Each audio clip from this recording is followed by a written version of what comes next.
Hi writers, welcome to Friday's mini lesson for writing workshop. So as I mentioned yesterday, the majority of your writing time should be spent continuing to work on writing your sections out, that you started doing that yesterday.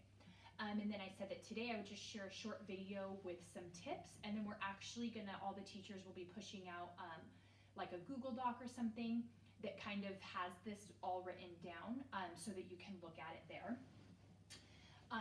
But we know that some of you do want to do a little bit of research to include those facts that you learn into your writing. So that's what today's is about. So our TP is Informational Writers Draft by doing some research. So again, a lot of your writing should be from your head, from knowledge you already have, and then some of it you can do some research. So this is going to be pretty quick, and again, you can look at the handout for a little bit more detailed directions. When you are doing research, here are some 4 guidelines or steps that you can take to be effective at doing this. So first, I would recommend you use Google. So when you open Safari, you can just type in google.com, or it might already open to Google naturally for you. And then in the search bar, the second step, this is very important, is you want to type a specific question or topic, right? So if I just went in and put volleyball, I'm gonna get websites with like all kinds of information, way too much to read, probably way too much that I don't even understand or that I don't even care to have about in my book because I don't think it's important. So if I want to include a fact, I need to think of what am I gonna search online for, okay? So let's, for example, and I'm gonna share one with you guys, but let's say for volleyball, right? If I wanted to make sure that when I'm writing the positions that I'm using the actual names, because maybe I'm not sure if I know the names right. On Google, I'm not just gonna put volleyball, I'm going to type something like, if I wanna do it a question, I would type into Google, what are the different positions in volleyball?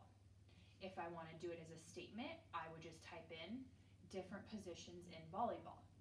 So then when it gives me the links, it's going to be specific about that, not just about all volleyball, everything you could ever want to know about volleyball.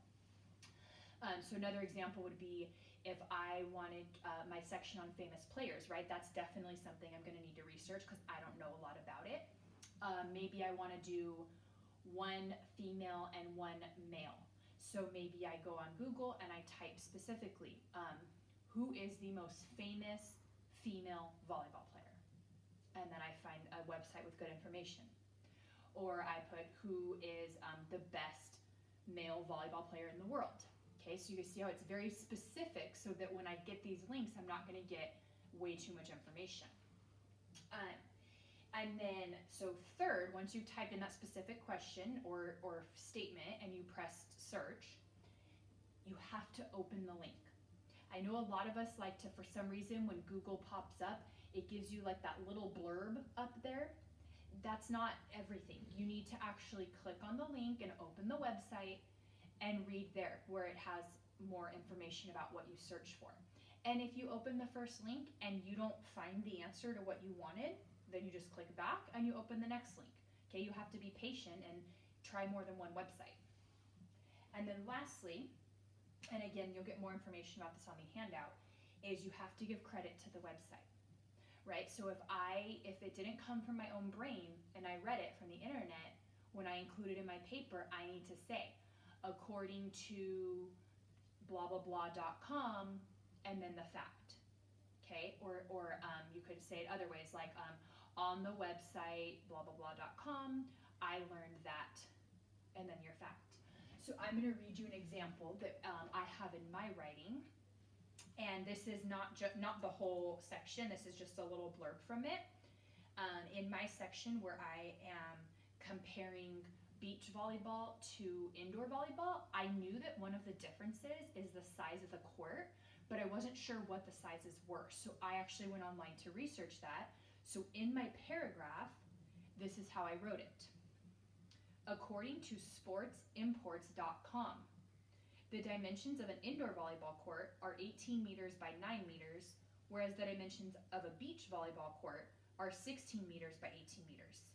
Do you notice any difference there?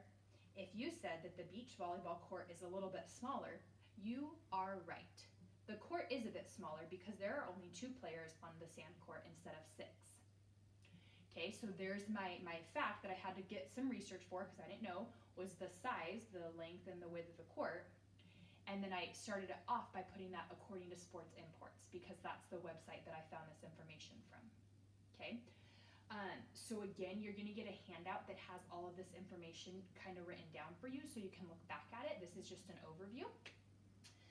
So for today, we'd like you to write for at least 30 minutes where you are continuing to draft your sections using your own knowledge and putting in a little bit of research. Put in some facts there that you learned on Google.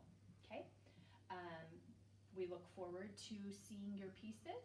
And again, refer to your teacher if she wants any of this work turned in today or whatever, however she is checking in that you're doing this work.